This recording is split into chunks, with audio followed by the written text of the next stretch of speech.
गुलबर्गा शहर में खलील अहमद अलियास हमालवाड़ी खलील के मर्डर केस में आज एक आरोपी के पैर में गोली मारकर गिरफ्तार किया गया है। 10 दिसंबर को शहर के हागर करोड़ इत्तेहाद चौक के करीब नवाब के महल्ले में तेजधार हथियारों से हमालवाड़ी खलील का मर्डर किया गया था। इस केस में police commissioner doctor Sharanappa SD IPS के डायरेक्शन पर स्पेशल टीम तैयार की गई थी, जिसमें अब तक कुल 4 आरोपियों को गिरफ्तार किया गया है। 2 दिन पहले नजमुद्दीन चप्पल सत्तार और रिजवान नामी 3 आरोपियों को गिरफ्तार कर जेल भेज दिया गया है और अभी मिर्जा कौसर बेग नामी आरोपी को पैर में गोली मारकर गिरफ्तार किया गया है। इस मौके पर पुलिस कमिश्नर ने मीडिया से बात कर कहा, इस केस में स्पेशल टीम बनाई गई है, जिसमें ACP Rajanna, university police inspector Sushil Kumar, ग्रामीण पुलिस इंस्पेक्टर संतोष सर और दीगर ऑफिसर्स मिलकर दिन रात मेहनत कर आरोपियों को पकड़ने में लगे हैं। और आज मिर्जा कौसर बेग को पकड़ने के वक्त पुलिस पर हमला कर फरार होने के दौरान पैर में गोली मार गिरफ्तार किया गया है। इस हादसे में यासीन, संजू और इरन्ना नामी 3 पुलिस ऑफिसर जख्मी हुए हैं और अब तक कुल 4 आरोपी गिरफ्तार हुए हैं और मजीद कुछ आरोपियों को गिरफ्तार करना बाकी है। मजीद तफसीलात के लिए आप इस वीडियो को एंड तक जरूर देखें। 4 ದಿನಗಳ ಹಿಂದೆ ಯೂನಿವರ್ಸಿಟಿ ಪೊಲೀಸ್ ಸ್ಟೇಷನ್ ಅಲ್ಲಿ ಒಂದು ಕೊಲೆ ಪ್ರಕರಣ ವರದಿಯಾಗಿತ್ತು. ಅದರಲ್ಲಿ ಪ್ರಾಥಮಿಕ ತನಿಖೆಯ ಪ್ರಕಾರ ಏನು ಈ ಸೈಟ್ಗಳ ವಿಚಾರಕ್ಕೆ ಸಿವಿಲ್ ವ್ಯಾಜ್ಯಕ್ಕೋಸ್ಕರ ಗಲಾಟೆ ಆಗಿರುವಂತದ್ದು ಬೆಳಕಿಗೆ ಬಂದಿತ್ತು. ಆ ಹಿನ್ನೆಲೆಯಲ್ಲಿ ನಾವು ವಿಶೇಷ ತಂಡಗಳನ್ನು ಮಾಡಿ ಆರೋಪಿಗಳನ್ನ ಪತ್ತೆ ಹಚ್ಚಲಿಕ್ಕೆ ಅವರಿಗೆ ಕೆಲಸವನ್ನು ನೀಡಲಾಗುವುದು. ನಮ್ಮ ವಿಶೇಷ ತಂಡ ACP sub urban, inspector university, inspector sub urban ಮತ್ತು ಕ್ರೈಮ್ ಟೀಮ್ 4 ಜನ ಆರೋಪಿಗಳನ್ನ ಬಂಧಿಸುವಲ್ಲಿ ಯಶಸ್ವಿಯಾಗಿದ್ದಾರೆ.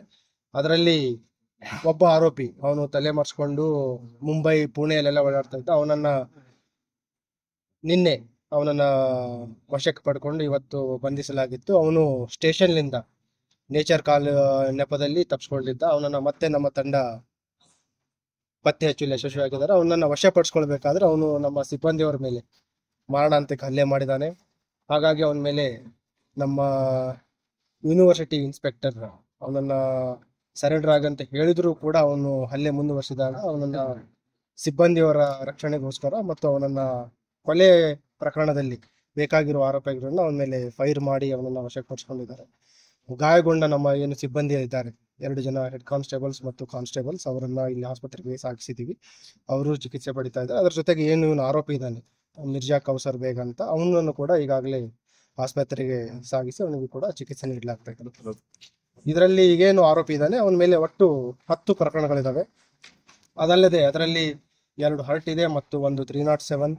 ಅದಲ್ಲದೆ ಗ್ಯಾಂಬ್ಲಿಂಗ್, ಅದರಲ್ಲಿ ವಿಶೇಷವಾಗಿ ಈ ಬೆಟ್ಟಿಂಗ್ ಮತ್ತು ಗ್ಯಾಂಬ್ಲಿಂಗ್ ಪ್ರಕರಣಗಳಿದಾವೆ. ಅದರಲ್ಲಿ 4 ಗ್ಯಾಂಬ್ಲಿಂಗ್ ಮತ್ತು ಬೆಟ್ಟಿಂಗ್ ಪ್ರಕರಣಗಳು ಈಗಾಗಲೇ ಕನ್ವಿಕ್ಷನ್ ಆಗಿದೆ.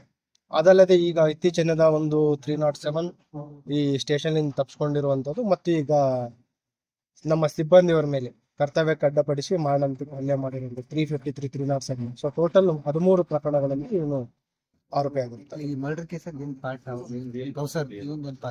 ಈ ಒಟ್ಟು ಇದರಲ್ಲಿ 6 ಜನಗಳ ಆರೋಪಿಗಳ ಒಂದು ಭಾಗಿಯಾಗಿರುವಂತದ್ದು ತಿಳಿದು ಬಂದಿರುವಂತದ್ದು. ಇದರಲ್ಲಿ ಬೇಸಿಕಲಿ ಲ್ಯಾಂಡ್ ಗ್ರಾಬಿಂಗ್ ಇರುವಂತದ್ದು. ಈ ಆರೋಪಿಗಳಿದ್ದಾರೆ ಮತ್ತು ಮೃತನಾಗಿದ್ದಾನೆ. ಇವರು ಕೂಡ ಏನು ಡಾಕ್ಯುಮೆಂಟ್ಸ್ ಇರಲಾರ್ದಂತ ಸೈಟ್ಸ್ ಗಳಿಗೆ ಕಬ್ಜಾ ಮಾಡುವಂಥದ್ದು ಮತ್ತು ಅದರಲ್ಲಿ ಯಾವುದಾದ್ರೂ ದಾಖಲಾತಿಗಳು ಅದು ಸರಿ ಇರಲಿಲ್ಲ ಅಂತಂದ್ರೆ ಒಂದು ನೋಟ್ರಿಗಳನ್ನ ಮಾಡ್ಕೊಂಡು ಅಲ್ಲಿ ಸಿವಿಲ್ ವ್ಯಾಜ್ಯಗಳಲ್ಲಿ ಇವರು ತಲೆ ಹಾಕುವಂಥದ್ದು ಇಲ್ಲಿವರೆಗೆ ತಿಳಿದು ಬಂದಿದೆ. ಈಗ ಏನು ಆರೋಪಿಗಳನ್ನು ಬಂಧಿಸಿದ್ವಿ ಅವರನ್ನ ಪೊಲೀಸ್ ಕಸ್ಟಡಿ ತೆಗೆದುಕೊಂಡು ಹೆಚ್ಚಿನ ಒಂದು ವಿಚಾರಣೆ ಮಾಡಿ ಮುಂದೆ ಏನು ಇದೆ ಅವ್ರದ್ದು ಪ್ರತಿಯೊಬ್ಬರ ರೋಲ್ ಇಂಡಿವಿಜುವಲ್ ಆಗಿ ಮತ್ತು ಈ ಘಟನೆಗೆ ಇಮಿಡಿಯೇಟ್ ಕಾರಣ ಏನನ್ನೋದ್ರ ಬಗ್ಗೆನೂ ಕೂಡ ನಾವು ತನಿಖೆ ಮಾಡೋಣ. ಈಗ 3 ಜನದ ಬ್ಯಾಕ್ಗ್ರೌಂಡ್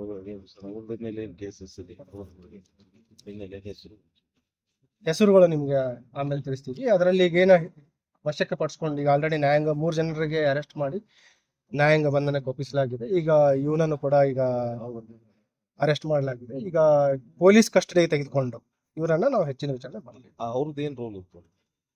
ಬೇಸಿಕಲಿ ಈಗ ನಮಗೆ ತಿಳಿದು ಬಂದಿರೋ ಪ್ರಕಾರ ಇವರೆಲ್ಲ ಒಂದು ಗ್ಯಾಂಗ್ ಮಾಡ್ಕೊಂಡಿದ್ದಾರೆ. ಒಂದು 6 ಜನರ ಒಂದು ತಂಡ ಮಾಡ್ಕೊಂಡಿದ್ದಾರೆ.